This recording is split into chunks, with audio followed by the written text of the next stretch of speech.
So on this week's episode of Be More Super, the podcast, we've got a great gentleman with me. He is a president of Coolwaters Productions. If you don't know who they are, you will by the end of this interview, and you'll definitely be visiting their website and taking part in their virtual shows. It's Derek Maki. Welcome to the show, sir. Thank you for having me. It's a great pleasure to be here today.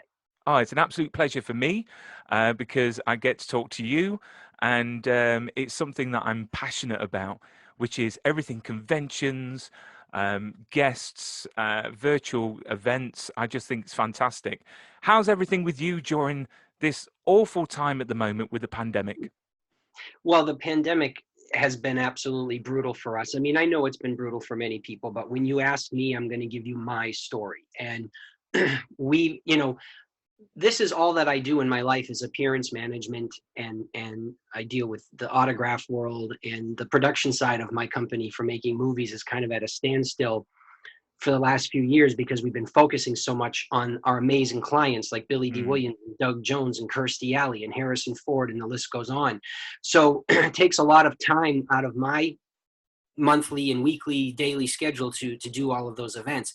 But with COVID hitting it globally, every single event that we've had went away. So I lost, to date, right now, I've lost 8 months worth of work, and it's probably looking like it's going to go through December. So it's horrible for me. And I'm doing what I can to survive.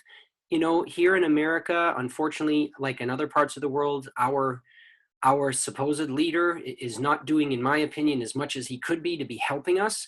Yeah. And so we're doing what we can to survive. So that's why I started, I know you're going to bring it up, but that's why I started In-House Con, because it was a way for me to give back to the fans on an inexpensive level, but then also have the ability to make just a little bit of money so that I can at least, have a roof over my head. So, yeah, there you go.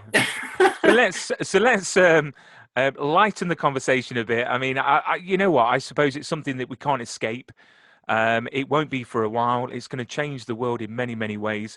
I suppose we've got to keep positive and keep moving forwards. But let's talk about Derek, from start to finish, from Massachusetts, that's it, to LA. I always have difficulty saying that. I should start singing the Bee Gees song. So, what took you from Massachusetts to LA? Well, since I was 7 years old, I wanted to be an actor. Yeah. And it was a dream of mine that I've still to this day pursue. I mean, I do little things here and there, but again, because my company has taken up so much of my time, I don't do as much. So I moved from Massachusetts to LA to become rich and famous, like everyone else that comes here does. Yeah. And I had, some pretty decent success when I first came out. Because I was going at it full throttle and doing, commercials, and I had a couple of roles in some films, and I got my SAG waivers, and SAG is the Screen Actors Guild, which is what every actor dreams to be part of, because then it means you can move to the next echelon. So it was just over time in being here, and the way, life presents different paths to you, and you have to choose which paths to walk. And, I always wanted to make sure that my family and I were supported, and that I had a roof over my head and food on my table. So there were a few times where I chose the path where I knew, don't get me wrong, I'm never going to be a millionaire, because I don't have that mindset either. I'm very giving back to people, and I don't screw people over. I don't lie, stuff like that. So, but I wanted to make sure that I was taken care of. And I was just presented this path of being able to work with Billy D. Williams. He was my first client. And it kind of exploded from there, because I did so good for him, and he would brag about me to other people. And then it kind of transmorphed into, doing these appearance management type of things and going to conventions. But for the longest time, during all of the beginnings of my company, when I only repped like 3 people, I was able to continue doing acting stuff. Like, I'm not to pat myself on the back, but I know this just because people tell me. Like, I'm a very good improvisationalist actor. So improv, I'm very good at it. And so much so that one of the theaters that I used to be a troupe member of, I don't know if you know the gentleman Ryan Stiles. He's a big improv actor. He was on the Drew Carey show back in the day for forever. He actually used to come to our event, to our shows, and watch. And there was one time something I did on stage he liked, and I saw it about a month later on Whose Line Is It Anyway, which is a show that he's a star of, and Whose Line is an improv show. And he stole one of my skits almost verbatim. And I was so upset because I'm like, how can this amazing improv actor come and just take my stuff? And my fellow troupe members were always like envious and jealous because they're like, Derek, don't be upset. The biggest form of flattery is imitation. And I'm Yeah. like, I understand that, but in this world, I would have rather that Ryan went to Drew, because Drew is also one of the producers, and go, look, I saw this kid do this great improv. We should have him on the show one day as a guest. Yeah. That never happened. So, it makes for a fun story. Yeah. But the point I'm making is like I did all that type of stuff. I did some stage plays here in LA, commercials, little short films. I never stopped the acting stuff while we were doing these events. But then as I got more and more clientele, and then that would open it up to more event dates needing me because they have different clients going to every location. I just found that my time was shortened. So now what COVID is, here's a positive part of COVID. What COVID has done is it has re-sparked my creative juices, because we have, and this is I'm blessed for this because I have a lot of part-time employees that help us with the convention circuit, and there's only a very, very small handful of clientele that require me to be on site. We have trained a couple of our employees to kind of be me on site, and they can handle the promoters and the actors. And so it's giving me a little bit more of a leeway that I think when we come out of COVID, I'm going to try and focus again on that rich and famous part. And I'm actually currently writing my next feature film, which everyone on the film side of what I do, everyone's been asking me forever, Derek, when are you going to do this? Because it was a project that I was writing with my mentor, Irvin Kershner, but of course he passed away a few years ago, and now I have to just pick it up, the pieces, and do it on my own.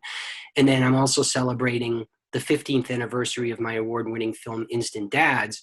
So we're getting ready to release, well, the DVD is actually released. It came out, we announced it on last Saturday on In-House Con.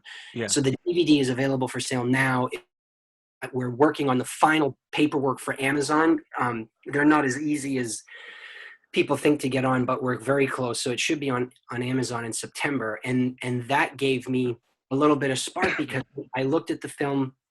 I wrote a little a companion book to go with the DVD, and we did some extra bonus material for the DVD. So it got my juices flowing again. I'm like, my movie isn't perfect. It's a small independent film, but it's well done. Kirsch was impressed with it, and we were nominated for Best Picture 5 times on the film festival circuit and won the honor twice. So when I'm looking at that from the outside of it, and I'm thinking to myself, what are you doing? Yeah. You're doing more of this. So, and I know I just threw a lot of information at you. I've probably answered the majority of your questions for this That's entire it. interview. Interview over. No. There you go. No, we will explore Instant Dads later on. So Okay. what actually got you into representing, the celebrities? So you came from the East to the West, obviously wanting to be an actor, and then you found yourself in this wonderful position, because it really is, of representing some amazing people. So how did that Yeah. actually came about, actually representing, was it Billy D. Williams your first? It was. Here, I'll give you, I don't tell this story very often, but because you're focusing literally just on me Yeah. and we some time, I'll tell you the slightly longer version than what I typically tell people, but I'll still keep it, anything. So when you move to LA from anywhere in the world to become an actor, typically you get a retail job or waiter job. That's what you do. Because those are the jobs that if you lose them, you can get another one in a heartbeat and nobody Yeah. cares. And I didn't want to be a waiter because my personality would be, I can be very friendly to people, but if I had a customer that was completely rude, they'd be wearing their dinner. So I'm like, no, I can't be a waiter. So I got a job in retail, and I worked at Universal Studios City Walk. And one of the stores that I was working there, because they saw my gumption and stuff, and I ended up becoming head of promotions. So my job was to get people to come, fans to come up to Universal City Walk. And it was through appearances of celebrities of movies that were coming out currently in that time frame. So we hosted a lot of people. I mean, I did Stan Lee and names are escaping me now because it's literally, I've been here for 25 years. But anyway, one of the events that we did was when Star Wars Special Edition came out, and of course, Empire Special Edition and Return of the Jedi Special Edition. I myself, being a huge Star Wars fan anyway, was like, okay, I have to have somebody from the trilogy come. And we literally went after every single actor that you could imagine. And I ended up getting in touch with Billy D. Williams's agency at the time and a couple of other smaller supporting actors, and they agreed to come.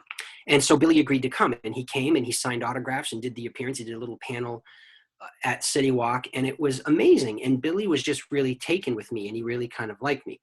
So now here, that's usually where the story then jumps to, and then he hired me. Well, I'm going to give Yeah. you a little bit of filler information that I don't normally give too many people. So one of the other guests that was at that particular little event on City Walk was Maria de Aragon. Maria was the actress who played Greedo here in the United States for all of the pickup shots and the tight shot that you see with him talking. So Right. everyone knows that Paul Blake, the British actor, did all the scenes with Harrison face to face. But George never liked the way that the movie looked then because the mouth didn't move. So Yeah. he reshot close-ups of Greedo, and it was Maria that did that. And what happened was she came into my store one day. Now, this is the funny thing. Everyone had been looking for her. Everybody, because this is right when around the time, which again, it's all going to tie in a minute, Men Behind the Masks was going and all this thing.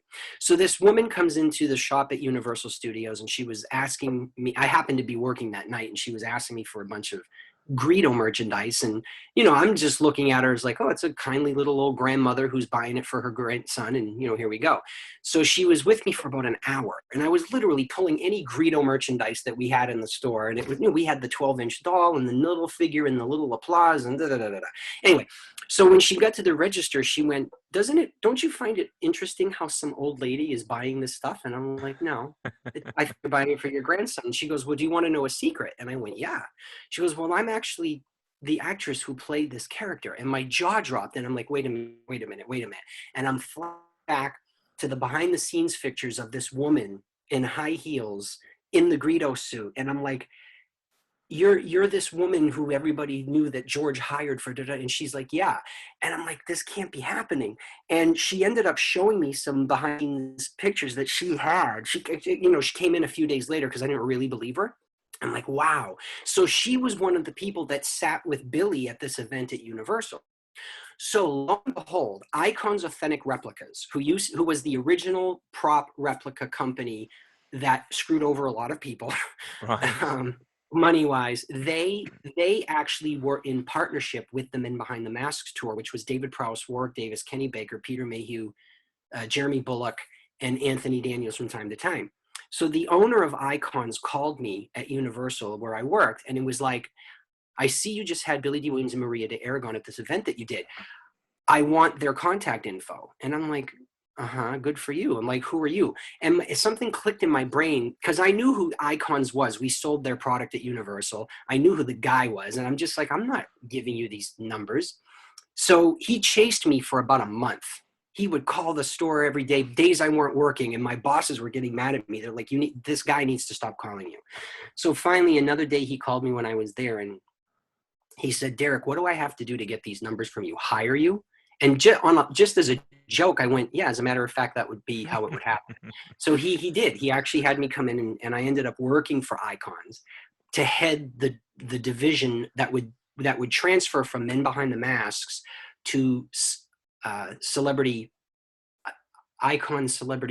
signatures, or I can't even remember the title. Anyway, so but part of my deal was that I would bring Billy D and Maria with me, and then help make the Men Behind the Mask tour more of a tour as a whole, not just the Men Behind the Mask. Yeah. And then I had to go after other people. So then I went after Mark Hamill and Carrie Fisher and all these other people. So lo and behold, that's how it all happened. But in the interim of all of that, Icons fell apart, went bankrupt. I was out of a job. I actually went back to work at Universal Studios, and I got a phone call one day from Billy D. Williams saying, well, I heard that the company is closed, but you have me set for these 2 appearances.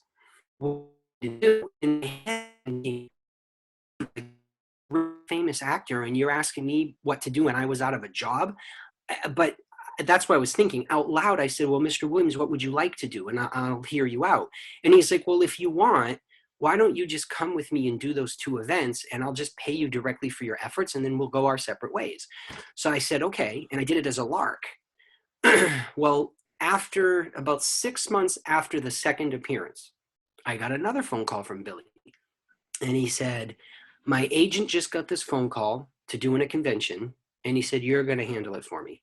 And that is how my company with the appearance part officially started. Because then I went, well, wait a minute. If I'm going to do that, I contacted all the men behind the masks, David, Jeremy, Peter, Kenny. I said, guys, I'm going to start my own company. Icons is gone. They all got screwed. I got screwed for all owed money. I said, I'm going to start my own company and I'm going to take you out. So they all agreed on a non-exclusive term that they would allow me to represent them. And that's how Coolwaters, the appearance management company, started.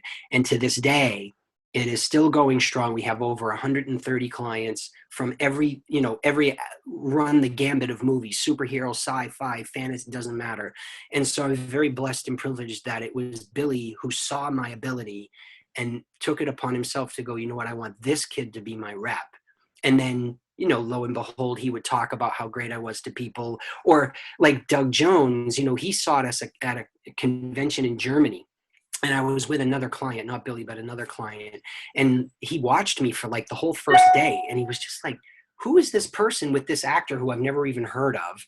Yeah. And so he approached me we had a dinner that night for everybody. And he came and sat next to me and he's like, hi, I'm Doug Jones and blah, blah, blah, blah, blah. And he goes, tell me all about yourself and who are you?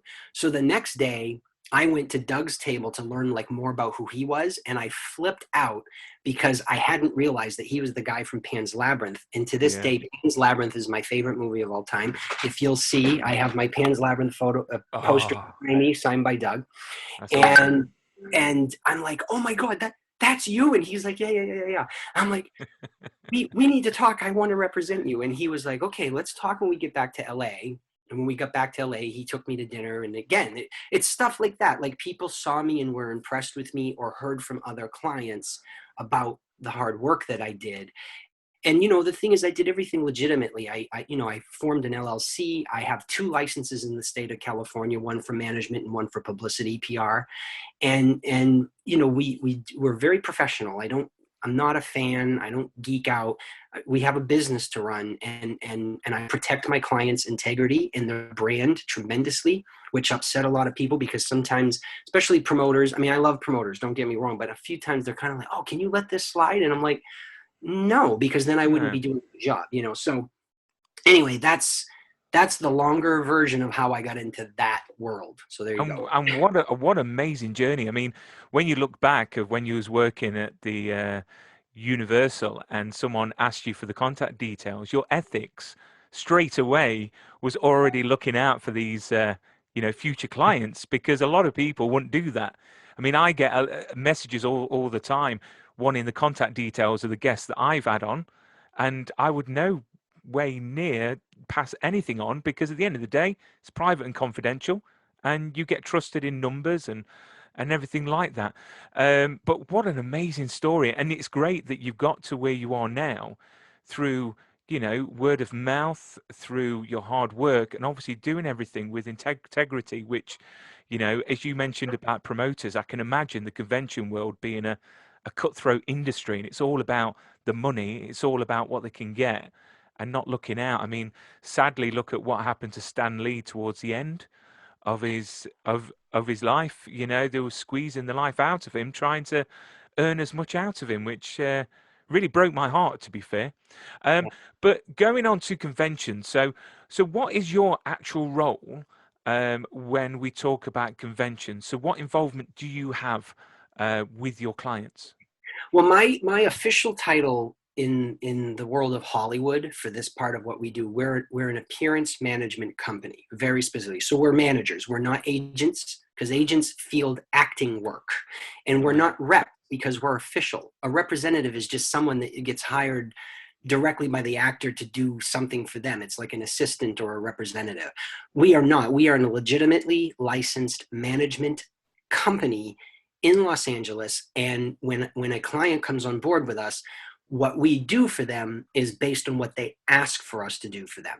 So the way I explain it to a new client who's coming on to us, okay, actors have a theatrical agent, which handles film. They have a commercial agent, which handles commercials. They have a literary agent if they're a writer. They have an entertainment lawyer, which handles everything for the contracts. They have a publicist, which handles PR specifically, typically with press and like red carpet events. And they will sometimes have an overall manager. A manager actually trumps all of those people I just mentioned. The manager manages their entire career. And then there's me. We're the new people on the block. We are appearance managers, and we are hired specifically because of the expertise that we know and have in this world.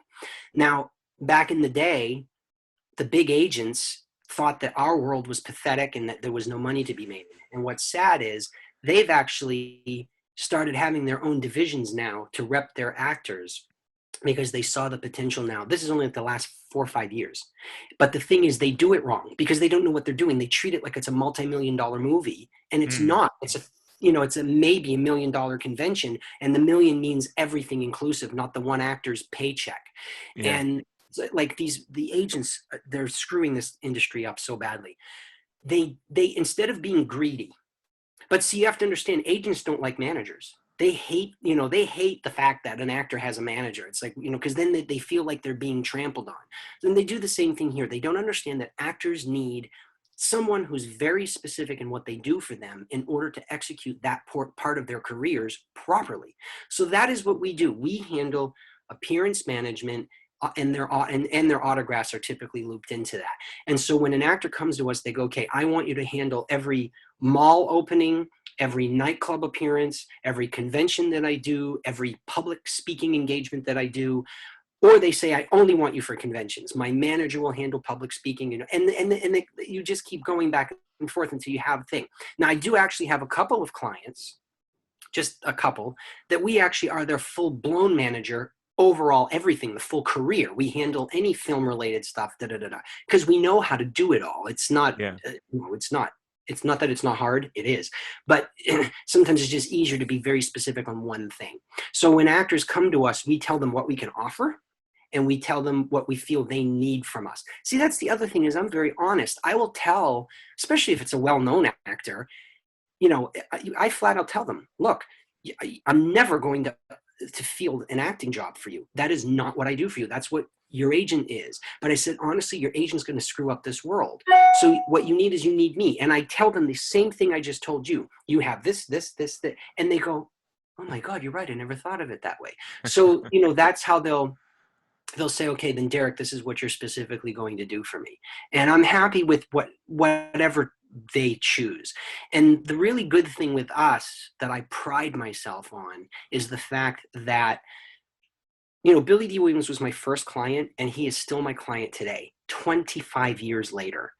And then it's the longevity I had. I've been working with Harrison Ford for 15 years. I've been working with Doug Jones for 14 years. I've been working, so many clients on my roster have been with me from their day one in this world, and they don't leave me. And the ones that have left, it was a personality conflict, or we let them go because they were divas and I didn't want to deal with that. This is my company. I don't need the stress, Yeah. out there. And then the last way I lose people, which is so sad, is if they pass away. And I've lost so many dear friends of mine that because we're a small family run company, we're very tight knit. So like our clients become like our extended family. So we celebrate birthdays with them or holidays with them. Sometimes it's, we hug and kiss, and we're very tight, but we can keep it professional when you need to be. So when people like Carrie Fisher or Margot Kidder or Irving Kershner passed away, it hit me like I was getting a phone call that, your mom or your dad or your brother or sister passed away. It was very devastating for us. And what's even worse is the majority of the time that we find out that a client has passed away, the family hasn't even been able to call us yet. It's Yeah. TMZ. I have no use for TMZ. I cannot stand them. Yeah. And they have broken my heart more times than they understand. Because I end up finding out, I have to I have to compose myself and be like, I'll be back in touch with you. And then I got to call the family and I'm already in tears. And they're like, Derek, who called you? And I tell them, and they're like, we were trying to keep it, we were getting our ducks in a row to let everybody know. And I'm one of the people on the list that they call. They got Yeah. to call all these people. And it's just horrible. But, it's part of the business. So you deal with Do you it. know what? That was one of my biggest regrets, was not meeting Carrie Fisher when I could have. She appeared at a Showmasters event in Milton Keynes years ago, That was with and me. and the queue was massive. The queue was Yeah. enormous. And then Yeah. the other time I really was sad about. I've got a daughter. She turned 7 2 days ago. Her name is Lois, and Oh, I named her after Margot Kidder's character in Superman, and oh. I wanted her to meet her, and it was the one that she cancelled in London for the London Comic and Film, Mm-hmm. and it really, really broke my heart, and they've been taken away from us far too soon. But what's your view? So you talk about Billy D. Williams. He's a legend. He really is. And he charges, I think, something from £80 to £100 per autograph, which to me is fantastic. I think it's brilliant. What's your view on these actors coming through like Brie Larson, Jeremy Renner, Chris Hemsworth, all charging $300 to $500? I mean, I can understand Harrison Ford because he is, he should be living in the Smithsonian, to be fair. Yeah. Do you know what I mean? But what's your view on celebrities charging that much at conventions? I have to be careful how I answer this because I have to be professional. you know, Iconic people like Billy or Harrison, or let's look at other icons. I mean, look at someone like an Al Pacino or a Robert De Niro, or Angela Lansbury or some of the older ones that are still alive. For them, I'm 100% on board with charging a larger fee because they have contributed such an amazing amount of work to their craft and the industry that I feel that they are well deserving of what they get.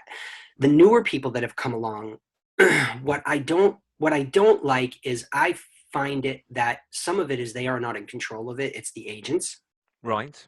Point what I was talking about before. Yeah. And what it is they're on the bandwagon right now, so without naming names, you just any superhero that's out there and they're charging the prices you just said, it's because they can.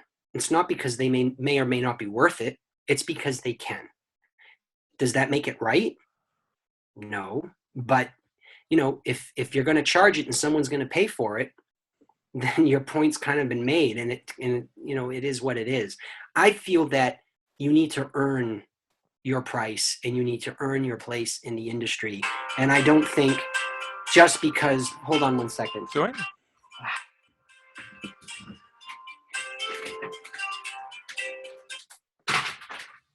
I don't feel that just because every actor's dream is to move to Hollywood and luck out and be in a superhero movie as their first gig. Does yeah. that mean that you're automatically worth X number of dollars? No, it doesn't. So it's a very fine line. This is why with someone like me, we are very methodic with the prices that are set by our clientele, and we have discussions with our clients, very frank conversations with our clients. At the end of the day, the client is still the boss and they are the ones that dictate. But we have a very open dialogue and conversation with our clients regarding everything that we do for their career. And I have a feeling that some of these people that are out there, like you mentioned, I have a feeling that they're not really interjecting too much. They're just being dictated to. They're like, we're going to Right. set you up. You're going to go to this event and this is what you're going to get paid. And the actor just goes, oh, okay. And you know what? You can't be like that. Actors need to take the helm. Actors are the bosses. See, that's one thing that's forgotten about here in Hollywood. And I feel bad. Agents are not in charge of the actors. The actors are the boss. The Mm. actors can hire and fire anybody in their careers. So if you have a big name agent, even though they may be able to open a lot of doors for you because they have a lot of contacts and they shake a lot of hands, it doesn't mean that they're the best for you. If they're going to guide you in the wrong way, why are you listening to them? You Mm. can fire them and go hire another agent. But that gets lost. And some of the agencies, and it's true, they are like, no, we're in charge and we're going to make the decisions. And it's like, well, you know what? That isn't actually how it works. But, if that's what you're going to do for your client, then knock yourself out. They need to, I think sometimes they should step back and look at the overall integrity of what they're doing. And they don't, because the root of all evil, it's money. If you can make a buck here and you're going to do it, then you're going to do it. And again, this is why I'll never be a millionaire, because I don't think that way. I just don't. But I think it's quite sad, because these fans, these families that have paid, for these films and to pay the cinema tickets, and then little Johnny that's with his dad can't afford to go and meet, I don't know, Jeremy Renner or something, because they're charging £300. I just think it's quite sad, because I think that no actor should be at at one point to be unreachable. I mean, I love conventions. I think it's great that the fact that it's an organized event. I don't like to see paparazzi or autograph hunters hounding people at hotels. I absolutely hate the look of that. I think it's awful for the stars, and I just feel sorry for the people that can't afford to actually get these people's autographs. But I suppose you've got to also factor in the price of getting them there, flight, accommodation, fee, and everything like that. So it really makes me happy when I see your online events, and the prices that you charge I think are absolutely awesome. And I like to see that the fact Doug Jones and Billy D. Williams charging what they do. It's just brilliant. It's just really, really nice. And do you know what? It just makes me more invested in them going forwards than. So I'll touch on this. For in-house con, we charge the same for an autograph as we do at a convention. And some people say, oh, Derek, you could charge a little bit more because you're doing all the work. You have to ship and da-da-da. And it's like, no, that's not the point. The point is I'm having this a live event, and I want it to be the same as someone would meet them in person. So we don't overcharge for our things. And another explanation or another point that I wanted to make too, because you brought it up, part of what affects the pricing and the way that some celebrities act is because of the paparazzi. They're another batch of people that I can't stand, because they're very rude, and I don't like autograph chasers. And I've had to educate so many clients on autograph chasers. When we go to premieres, we know the difference between the autograph chasers and the actual fans, because the fans are typically wanting you to sign a piece of paper or sign the ticket to the event. The autograph chasers literally have suitcases at their feet, and they're pulling out 8x10s by the 10s or by the 20s, and they ruin it because they're getting it for free and turning around and selling it. You know what? The actor is an entity. They are a business. An actor is a brand. They should be paid for what they're doing. And so, a lot of actors understand, if you meet them in a restaurant and you sign a napkin, yeah, you do that. You don't charge for it. That would be stupid. But if you're going to an event and you're being hounded, or if you're at an airport, you wouldn't believe, here in LA, it's horrible. And New York is the same thing. Those paparazzos, or whatever you call them, they have everybody in their back pocket. They have valets, they have hotel staff, they have restaurant staff who they slip a few $100 to every month to be given a phone call or a text saying so-and-so is here. And so it ruins it for everyone else. Like Doug Jones, he used to sign anywhere. If you saw him anywhere, he would sign. And when he first met us, we used to tell him, Doug, you should be careful on what you do. Well, it took us almost the entire time that he was with us to educate him to a point where he finally got fed up with the autograph chasers, and he actually won't sign outside of a convention anymore. Or if he does, it's very rare. And if he does, he's very aware of what he's doing. So he selects what he will sign. But he will not sign at an airport anymore. Ever. He was like, I'm done with that. They chase me, and he won't sign. What sent him over the edge, and he said, the only reason I can say this is because he has said this publicly, okay? But what sent him over the edge is he went home to Indiana for a thing at his college. They were giving him some sort of an award, and he was going to be in a parade, and everybody was coming up to him asking for autographs, and it was these autograph chasers. He was there for like 3 days, and they kept coming up to him, and he was like, I think I already signed for this guy. And he got so fed up with it, and he was like, you know what, I'm done. Derek was right. He's like, I can't do this anymore. So Doug is one of the few that have stopped. unless it's a true diehard fan. Like if we're sitting in an airport lounge and some kid comes up and he's Yeah. shaking, you can tell the difference. But he doesn't do it anymore for the autograph chasers, and it's for good reason. Why the autograph chasers are making money and not paying a dime for it, except the 8x10 that they had printed. I mean, come on. Yeah. Yeah. Yeah. Yeah. And So, also the quality as well. You look at the quality of autograph you get from a sit down event. mhm. So let's touch on your website, because it was only the other day, actually, I recommended your website to someone because someone was looking on dreaded eBay regarding Gene Hackman autographs.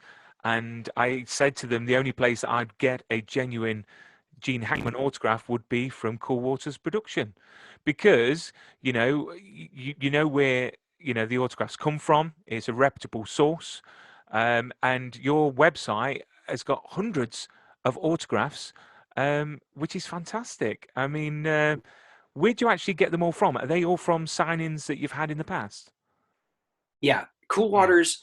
We only sell autographs for actors that we represent or actors that we have done a private signing with. We do not sell autographs of other people that we are not tied to.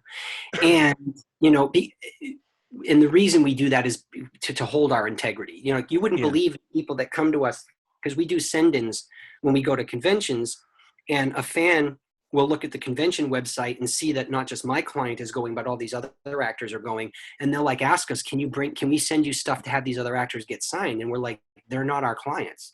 Yeah, but you're going to be at the event. And it's like, it doesn't work that way with us. And I certainly don't have the time in an event to do it. And that's important. I could be taking money from people, and I don't need to. I don't want to. I want to represent our clientele in our company in a professional manner. So that's who we have. And then for the people like Gene Hackman, or like we just did a signing with Bob Gurr, the Disney Imagineer. We're doing another signing with Pat Carroll, the voice of Ursula. They are not clients of ours, but they are entertainment individuals that I felt were worthy of our time and effort. And so what we did is we went to their agents, made offers, and made legitimate, fully contracted and written out deals to specify, we want to buy these from you, we're going to pay you for them, and here's how we're going to sell them and what they'll be sold for. And it's all above board. Both sides know what they're getting and what they're not getting out of something. And then we host it for the fans that we know will enjoy it.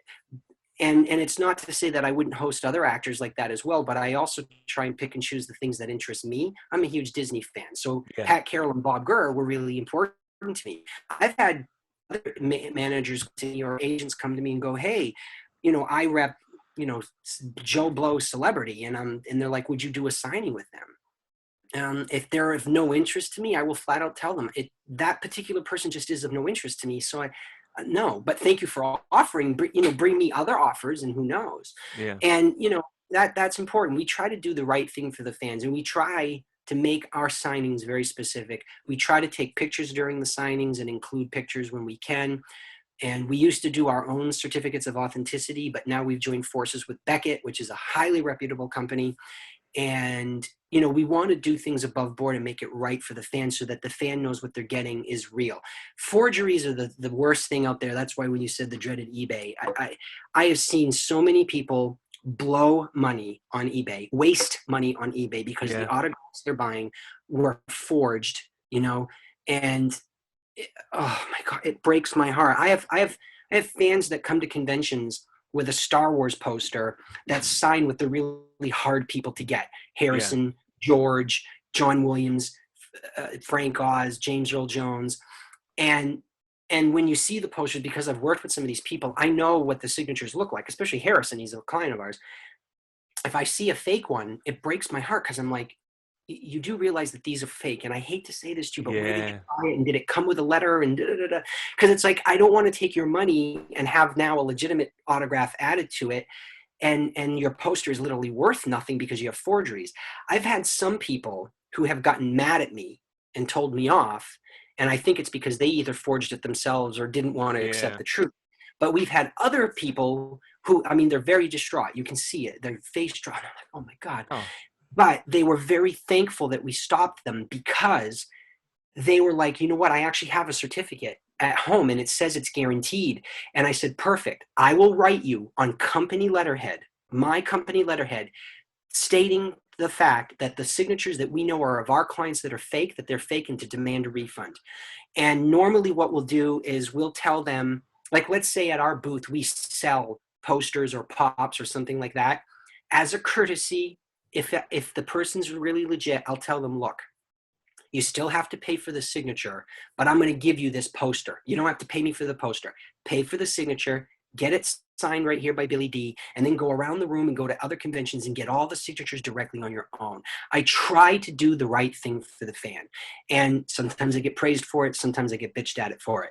But we discussed this exact thing last week on In-House Con. We did a behind the inside look. We were talking about, like, my company. We had Steve Grad on from Beckett. We were talking about forgeries. And after the show, my mom, who's the VP of my company, we are a family-run business. We started talking, and I said, you know what? I think we're gonna change our policy starting next year in 2021. I'm actually not going to allow any client to sign an item that has been signed by a forged signature in the future, even if the people are willing to pay for it.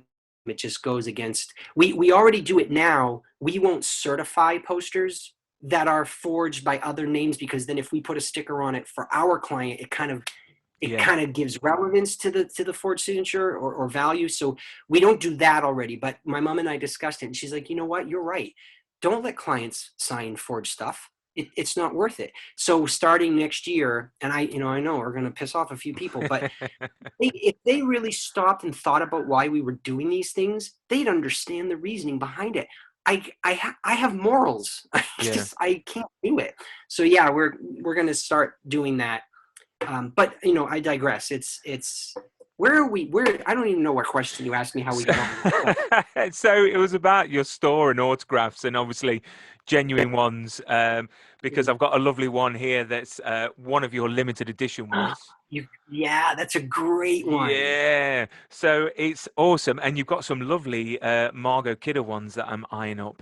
I've got about probably 10 Margot Kidder ones, and I just can't stop. And I've got about 12 Sarah Douglas. But talking about fakes, Christopher Reeve, how I started this journey. I bought one 15 years ago, and it ended up to be fake.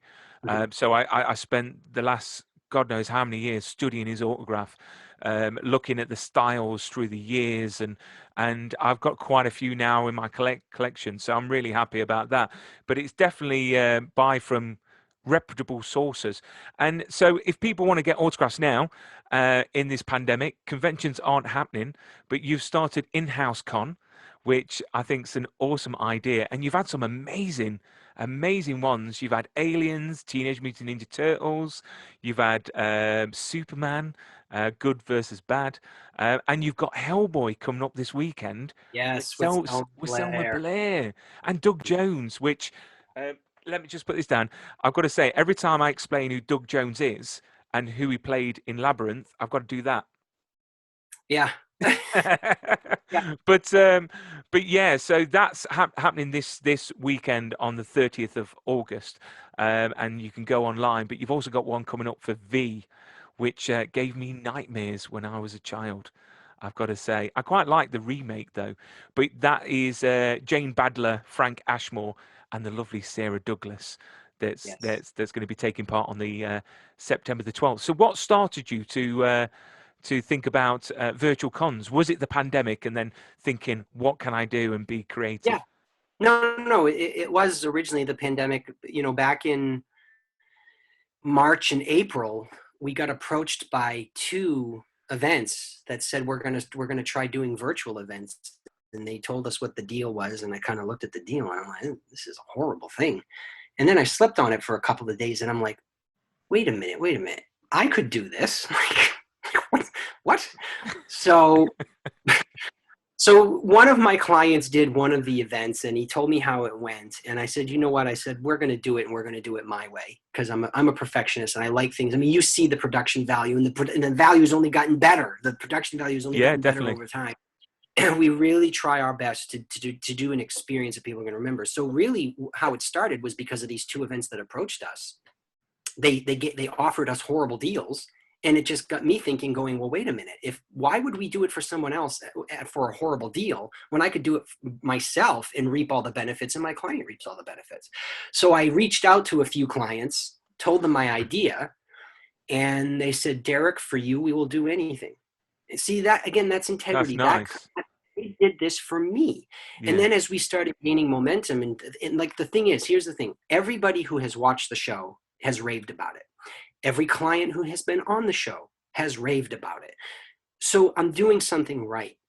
And then now that we're in the full flow of it, now we're actually getting companies coming to us asking if we will host stuff for them because they've seen our online series. So I've, I guess I've done it the right way. And I have people who have done other virtual events, other fans who's like, oh yeah, we did the so-and-so event.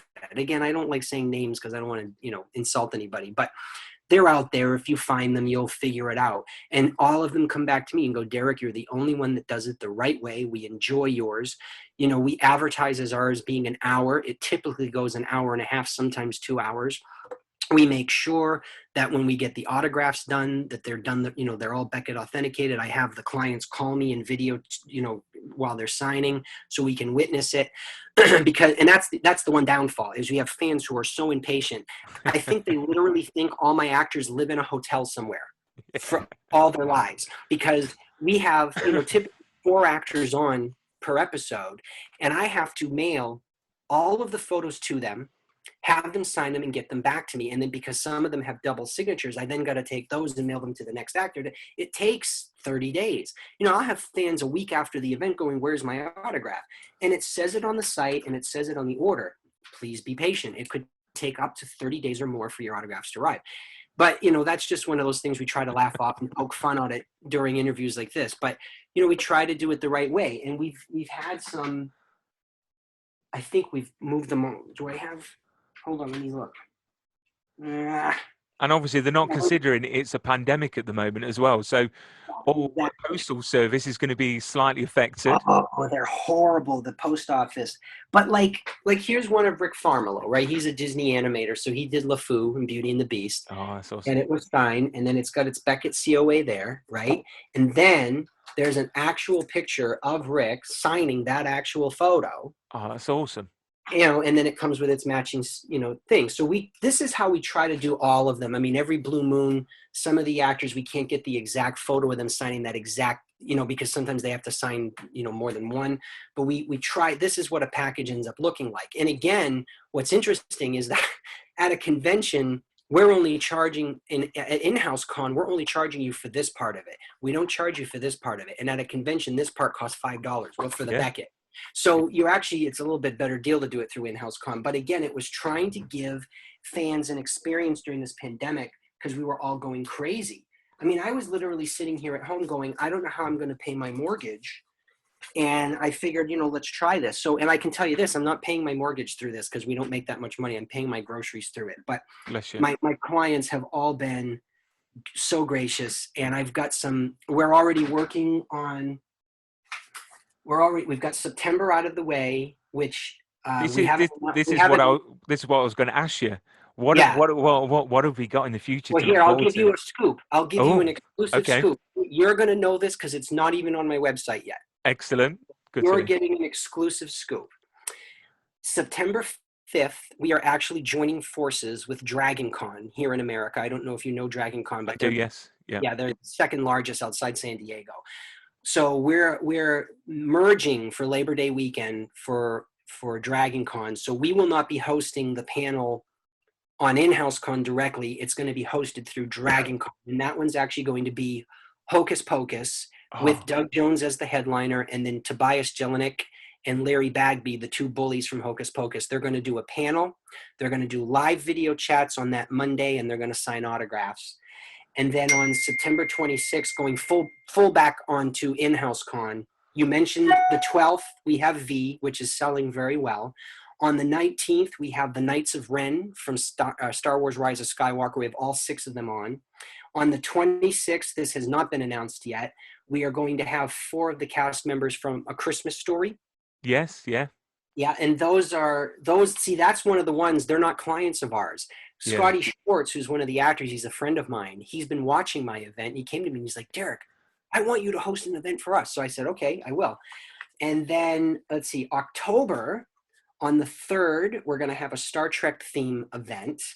On the 10th, we're going to have a voiceover event. I can't say for who yet because we're waiting on one more contract to be signed. And then the 17th and 24th are in play. But here, you want another scoop? Yeah, please. Billy D. Williams is going to appear on our October 31st show, Halloween. Really? Yeah. Oh, because do you know what? I can remember you saying in past interviews with Steve Grad and the people from the Star Wars that it probably would never happen. Yeah. And No, now it's happening. It took me a while to convince him because he was, but again, you know why he's doing it? He's doing it for me. And I am That's awesome. eternally grateful. And he's been, Billy's like a father to me. He's an amazing, amazing, amazing human being. And I told him that we would help get his phone set up and everything for it. But yeah, we're announcing it today. I just haven't had time to get all the posts up. So you're actually, and at this point, because I have after this interview, and we can talk as long as you want, but I've got something to do. So it's probably not even going to get announced till tomorrow at this point. So you actually got the first official announcement that Billy is going to be a confirmed guest. That is awesome. And you know what he's agreed to do? We're going to do send-ins for him. What? So for those of us who have been watching In-House Con, some clients don't want us to do send-ins because they don't want us at their house or they don't want to touch things that other people have sent in. Yeah. So our first send-in was actually this coming weekend with Selma Blair and Doug Jones. Both Selma and Doug, we've all been tested. We're all negative. We still have to wear gloves and masks, but they said, and we're going to social distance, but they said, you can come to my house with a fan's item. You go in the kitchen or the dining room, get it all set up, and then I'll come in and we're not going to be able to hug, it's going to be depressing. But, so this was the first event that we're doing send-ins, is Selma and Doug. The send-ins are done now. No, don't anybody try to go to the site and order it. They've already been removed because it's coming up this Sunday. But Billy is going to be the second set of send-ins that we've ever done.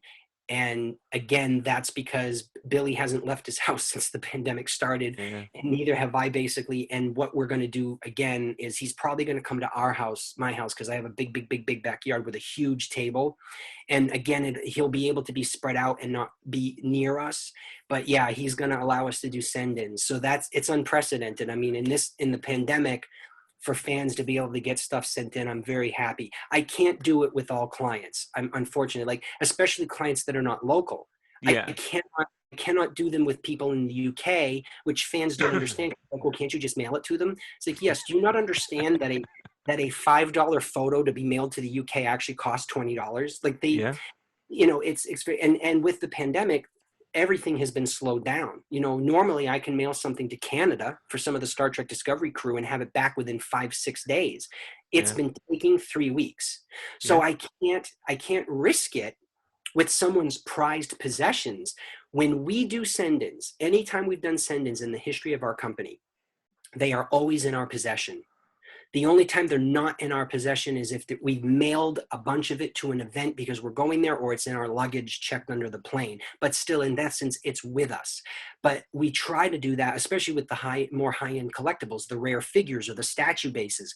We don't want to let them out of our sight. And that's another thing that fans don't understand. They're like, well, can't you just send it all to their house? It's like, no, because the actor doesn't want to deal with it. We're also concerned about damages happening. It's bad enough that sometimes the stuff we get in are in crushed boxes because the post office didn't do things right. Yeah. So, but anyway, so for a local, Selma being local, Doug being local, and Billy D being local, they've said, you know what, as long as you wear a mask and stay away from us, we'll do it. So we're doing it. So I'm excited. So let's talk about this wonderful movie, Instant Dad. So before we talk about it, let's roll the trailer.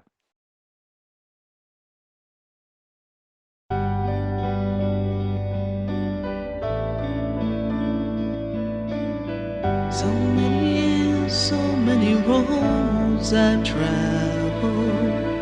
So many hopes, so many lives I've known, and all this time's been simply It's just me, Luke, and Mom, and I can't have my mom raising my son.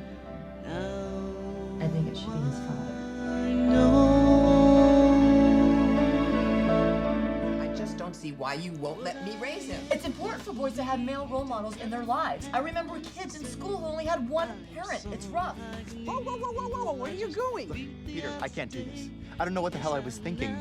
Hey, kid, I'm your dad. Me, I can't be a dad. I don't even know if I like kids. I mean, I think they're cute when we see them shopping with their mothers in the store, or when we're at a Disney movie on the opening day and the theater is full of their screaming little heads, but I'm just not sure. David, get a grip!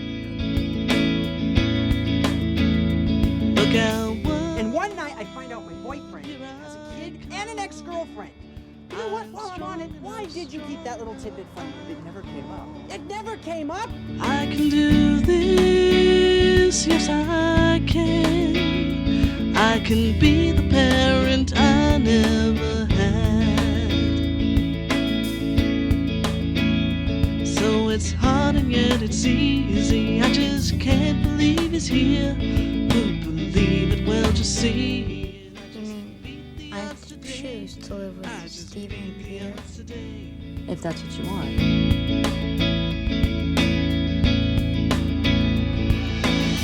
So many years, so many roads I've traveled, so many hopes, so many lives I've known, and all this time's been simply redefined. Now I know. Now I know. But it's okay because I'm getting married, everybody! I'm getting married! What? Now you owe the swear jar about $15. You know what, Junior? Here, take my credit card. It doesn't matter anymore. I'm getting married. I just beat the odds today. I just beat the odds today. Don't you know I beat the odds today? Oh, I just beat the odds today.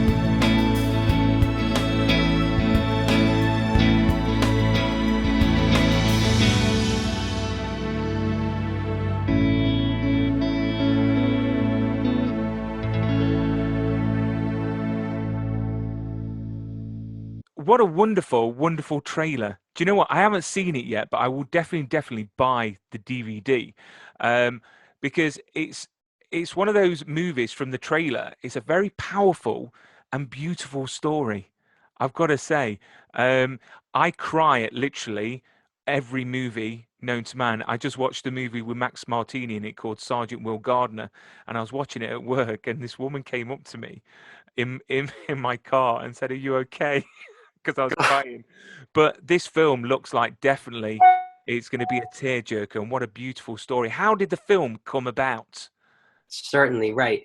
Well, again, this is before Coolwaters got so massive.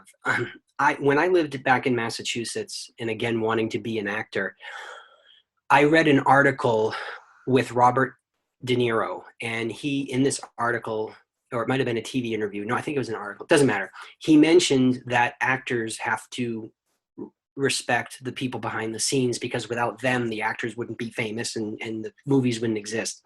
So when he talked about behind the scenes, I figured, you know what? If I want to be an actor who's respectable, I need to understand what goes into filmmaking. So I actually went to film school for my college, and I did, my thesis was a feature-length film, and that was my final project. But even my middle project, which was only supposed to be a short, I ended up shooting a feature anyway. And feature just means length. It means over 60 minutes in essence, or over 45 minutes in essence. So I did these features. I got A's on both of them. Again, they weren't perfect, but you know, they did. And I figured, okay, now when I move to LA, I understand what it takes to be a filmmaker, so I can be a better actor. And you know, being in LA and you're going on auditions like crazy, and you're on set and you're seeing how they film things, and it just gets your juices running. And I really enjoyed making the movies in college. So I did a couple of shorts in LA. You know, I came up with a couple of $1,000 and rented a camera and hired some actors for $50 or whatever it was. And, you know, made these little cheesy scripts. And these are shorts you guys will never see. They're listed on IMDb, but they're horrible. I mean, they're horrible. But anyway, on the last one that I did, my editor on it, he's like, you should do a feature film. I'm like, yeah, right. And he's like, no, you should, because he says your ideas are good, and if it, So I toyed with it for a while, and I spoke to some clients, and asked them their opinion on stuff and what have you. So I decided that if I was going to try it, if I was going to give it a go, that, see, I'm very methodical. I'm very meticulous with how I want things to be done. So I said, if I'm going to do this, I'm going to make a dramatic film, because horror films don't win awards, comedies don't win awards, or it's rare that they do. Yeah. Drama is going to be what gets everybody's attention. So I said, okay. So my grandmother suffered from pancreatic cancer and died from it. And I figured, why don't I do a story somewhere along those lines? And that's what I decided to do. And then, I'm a gay man, which some people don't know, and I'm not embarrassed by it, but it's not like straight people go around going, hi, I'm straight. Well, the same thing. You don't go around going, hey, I'm gay. But the reason I'm saying it for this interview is because I also wanted to include something in the project that was something for me outside the sick part, like what could it do? And Carrie Fisher and Irvin Kershner used to tell me, you write what you know. And these are the things that I know. This is how I grew up and what I did in my life. So I wrote a film about a woman who's dying of pancreatic cancer, who had a child with her high school boyfriend but never told him. And then she decides to seek him out because she wants him to take him. And she ends up discovering that he's gay and has a boyfriend, and okay, what do we do? And so the movie is about that little journey of, and we've also gave some points to the kid as well. Like the kid and the mother are very tight, and they discuss things. The mother isn't just saying, this is what you're going to do. It's like, do you want to do this? Yeah. And it was very methodically thought out to get the attention of the film festival circuit. So that way we would get accepted into more circuits because it was a realistic film. And then we got nominations. We got 5 nominations for Best Picture and won twice. And again, it's a tearjerker. It's because it tugs at your heartstrings. So, the film may not be perfect. I know when Irvin Kershner actually was helping me with it, he was helping my editor and I on the post-production. And there were some things he wanted us to go back and reshoot, but we didn't have the budget for it.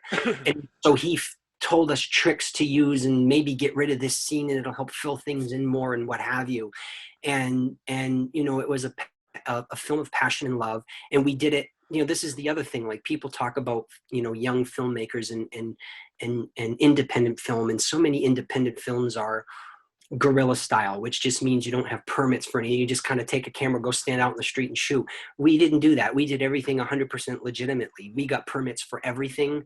And I'm glad we did, because one of our shooting locations, police officers actually came up to us and demanded our permits.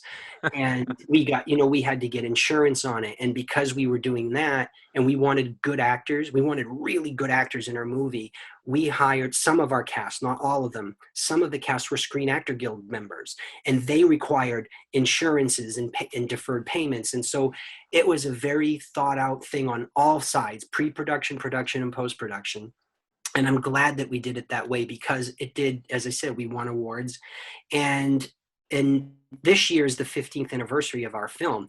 And, what we did, and again, this is me doing research, right? Back when I made the film, I wanted it to have the legs to go long. And one of the things was, for a couple of the festivals that we entered, including, we entered it into Sundance, but it got turned down. And we also wanted it to get nominated for other awards in the industry. Well, the only way you can do that is to have an actual theatrical premiere. You can't just shoot a movie and then give everybody a bunch of free DVDs. So we actually had 2 premieres in a movie theater with paying guests. So we had our worldwide premiere here in LA. We rented out an actual full-blown movie theater, and it was open to the public. So the whole cast and crew was there. We did a panel afterwards and everything. But we had people actually paying to get in to come see the movie, who saw flyers that we left out on the street and said, the premiere is this day, you come. And I think it was $5 or something to get in. And we had standing room only. We actually turned away people once the movie started rolling because we had no more room in the theater. And then, because I'm from the East Coast, we went and did the exact same thing on the East Coast. We found a local from where I grew up in one of the nearby towns, a theater that would hold enough people. And that one, again, open to the public. You can pay for tickets, but me and the lead of the film flew out as the representatives of the film to do a panel, the whole 9 yards. And so that got us availability to do not only award nominations, but it also got us our original distribution deal. Because again, now you got to remember 15 years ago, it's not like it is today. Yeah. So 15 years ago, having an independent film with a distributor was every young filmmaker's dream, because it meant that your film was going to be put in front of more eyes than you could imagine. So our film was released on 2 platforms. One was called Cinema Now, which doesn't exist anymore, but it was like a Hulu or an Amazon. Again, guys, this is all when Netflix and all of them started, and no one really knew what that was all about. But we got ours on Cinema Now, and we also got ours on Amazon.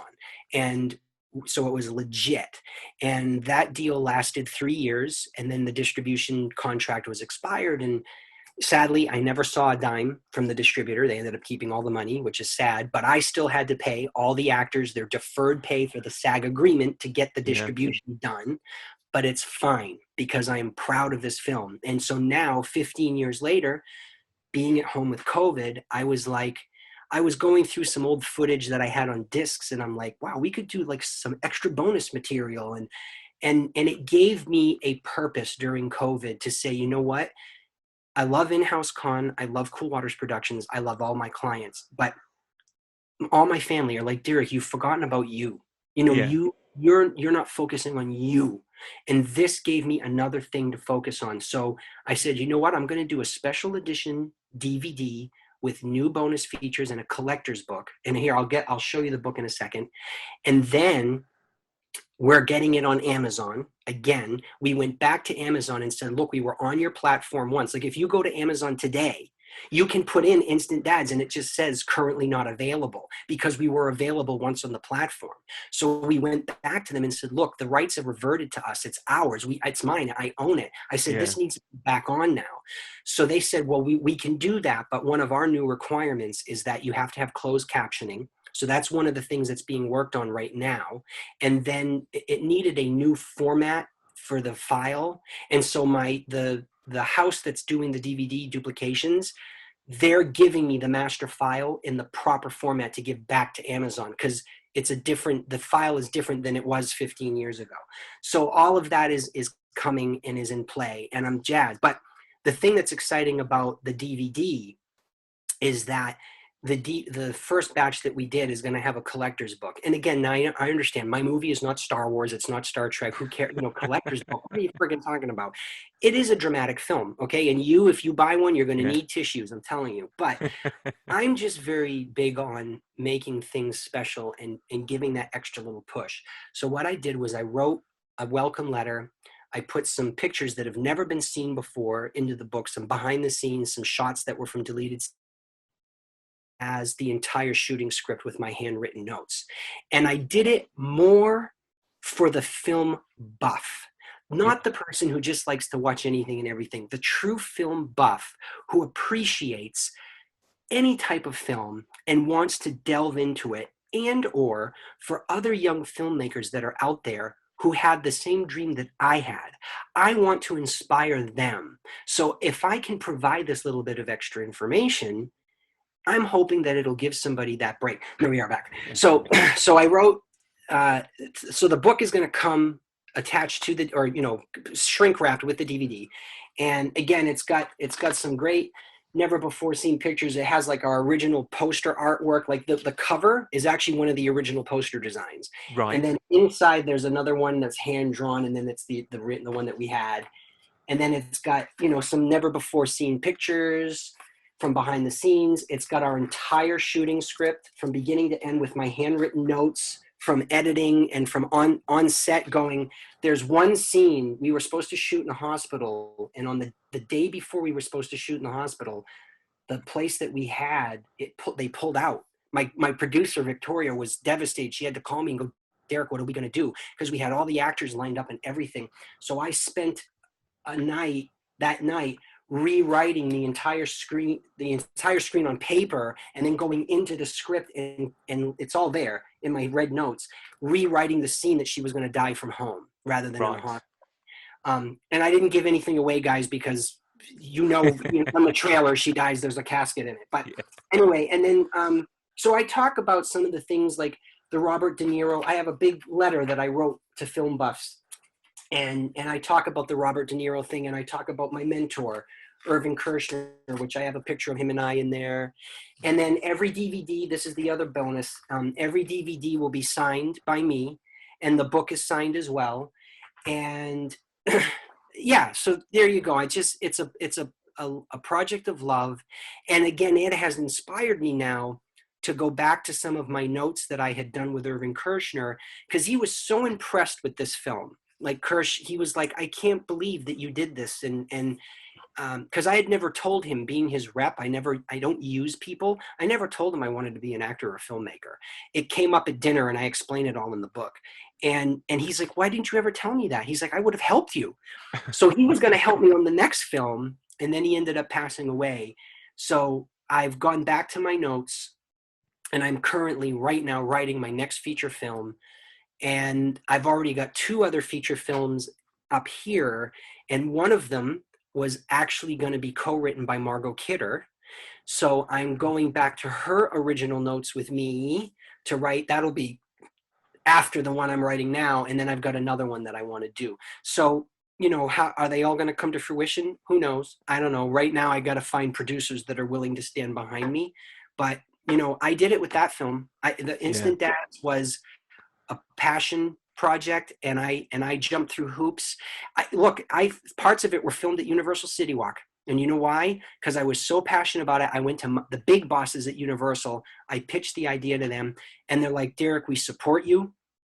So we're going to give you rights to film here and there. And I really went all out, and I don't know. I feel like I'm going on, and I'm probably No. It's definitely a labor of love. I mean, that book alone just shows how much, effort and love and soul and everything in this project. And, independent films for me, I think have got more heart and soul. I think that all these big corporations, I think, again, they're all in it for just the money, not the actual, the words and the story. And I absolutely love independent movies. I think they're the best to watch. So that DVD is going to be available on your website and on Amazon, or is it going to be digitally on Amazon? Or the DVD, the solid copy with the book, is on the website right now. You can order it today. Excellent. So your viewers can go to coolwatersproductions.com and go to the store part, and then look up Instant Dads, and it's there. And it's actually at a lower rate too right now. I think it's selling for $19.99 because the books cost me more than they should have. So when we do our next run, it's going to go up to $24.99. So, but I'm not going to screw people over. The first batch was originally $19.99. I'm leaving it that way.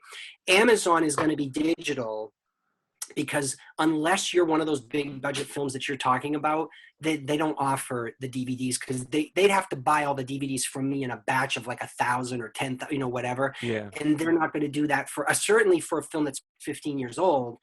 They don't do that. And I want to make a comment to what you said about independent filmmaking. I mean, I was an independent film admirer even when I was 7, even though I loved Star Wars and Superman and Jaws. But see, here's the thing you have to remember. Star Wars and Jaws, especially, they were studio films, but they were films that the studio didn't really truly 100% back the way that we all think that they did. Mm-hmm. Jaws was the original summer blockbuster, and it was an accident. Yeah. Spielberg was getting that movie. They thought they would make a couple of bucks on it, and it was going to be a throwaway. Star Wars was the exact same thing. Lucas was turned down by every major studio. All of them, Universal, everybody back then turned it down. And 20th Century Fox just went, if you can come up with the money on your own, we'll throw a couple million your way to produce it, but we don't want it. We want the rights to distribute it. That's it, because that's where they thought they could make their money.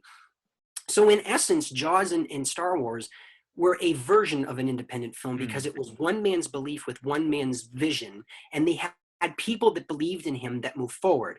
Now, today, and again, no offense for people that like these movies, but like I cannot stand, absolutely detest the superhero movies. All of the Marvel movies except for Iron Man. But you know what did Yeah. it for me for Iron Man was Robert Downey Jr.'s performance. But Iron Man, Thor, they're all they are big commercials for toys. That's all that those movies are. But you throw a Pan's Labyrinth at me, or you throw, you know, a movie like that, or like some of the stuff that M. Night Shyamalan does, you know, Mm. again, he lucked out. The studios love him and they're more willing to give him a couple of bucks. But when he started, he did it the same way I did. He had this great idea. He was able to sell it to someone that believed in him.